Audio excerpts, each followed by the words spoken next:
अपारदर्शिता है तो वो चुनाव आयोग की अपनी गलती है। अभी भी जो 65 लाख मतदाताओं के नाम इन्होंने हटाए हैं उसमें से कितने हमारे पास ऐसे सूची आई है जो लोग जिंदा हैं और इन्होंने मृत में डाल रखे हैं, और इन्होंने 38 लाख के आसपास शिफ्टेड ट्रेसलेस वो लोग डाले हैं। वो लोग वही हैं मतदाता जिन्होंने गणना प्रपत्र भी भरे हैं। तो हम शुरू दिन से इनकी कार्यशैली पे ही सवाल उठा रहे हैं कि आप वहीं डाउनलोड करके, कोई बीएलओ किसी के घर नहीं गया है। ऐसे गहन पुनरीक्षण का इंटेंसिव रिवीजन, आपने वर्ड दे दिया इंटेंसिव, लेकिन आपका तो फौरी तौर पे, दिखावटी तौर पे भी नहीं है। आप एक रूम में बैठ के आपने पूरी एक्सरसाइज की है। तो ये देश के साथ एक संस्थागत विश्वासघात चुनाव आयोग कर रहा है। चुनाव आयोग भारतीय जनता पार्टी का एक लोकतंत्र विरोधी दस्ता बन गया है। जबकि बीजेपी कह रही है कि आरजेडी के लोगों ने जिस तरह से उनके दो पहचान पत्र, क्या ये गलत नहीं है? तो आप भी पे हमलावर हो रहे हैं।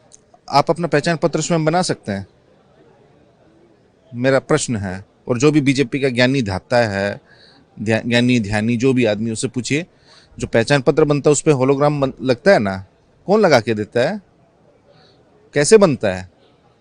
तो भारतीय, अच्छा हम सवाल कर रहे हैं चुनाव आयोग से, भारतीय जनता पार्टी वाले क्यों पार्टी बीच में बन रहे हैं? भाई हम प्रश्न, चुनाव आयोग इंडिपेंडेंट कॉन्स्टिट्यूशनल बॉडी है तो हम उनसे सवाल कर रहे हैं। चुनाव आयोग हमने बिंदुवार we have asked very pointed questions, तो वो पॉइंटेड क्वेश्चंस का पॉइंटेड आंसर दे दे चुनाव आयोग, अगर उनकी मंशा ठीक है। इसमें कोई हर्ज होना चाहिए। हम कह रहे हैं कि आपने ये बताइए कि 65 लाख मतदाताओं के नाम काटे हैं, पहले तो ये तो बता दीजिए कि इस 65 लाख में जो सूची दी है, वैसे उन्होंने ऊपर कैटेगराइज बता दिया कि 22 लाख मृत हैं, 36 लाख ये हैं, 9 लाख ये हैं। लेकिन आप वो जो सूची विधानसभा वाले हमें दे रहे हैं तो उसमें आप बताइए कि आपकी विधानसभा में ये मृत है, ये डुप्लीकेट है और ये शिफ्टेड है। वो ये दे नहीं रहे हैं डेटा, क्यों नहीं दे रहे हैं? उसके पास कंसोलिडेटेड है लेकिन वो नहीं दे रहे हैं, क्यों नहीं देना चाहते?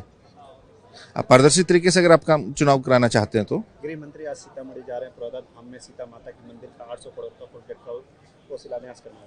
देखिए, जब तेजस्वी जी पर्यटन मंत्री थे बिहार के 2022 से 2023, पहली बार उन्होंने राज्य सरकार से पुनौरा धाम का जीर्णोद्वार का कैबिनेट में पास कराया। उस वक्त 80 करोड़ का था।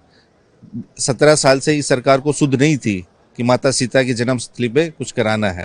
अभी जो चुनाव आया है तो ये लोग अपना जा रहे हैं, जाएं, अच्छी बात है, लेकिन चुनाव के वर्ष ही आपको सारी चीजें क्यों याद आती हैं? हम तो ये कह रहे हैं।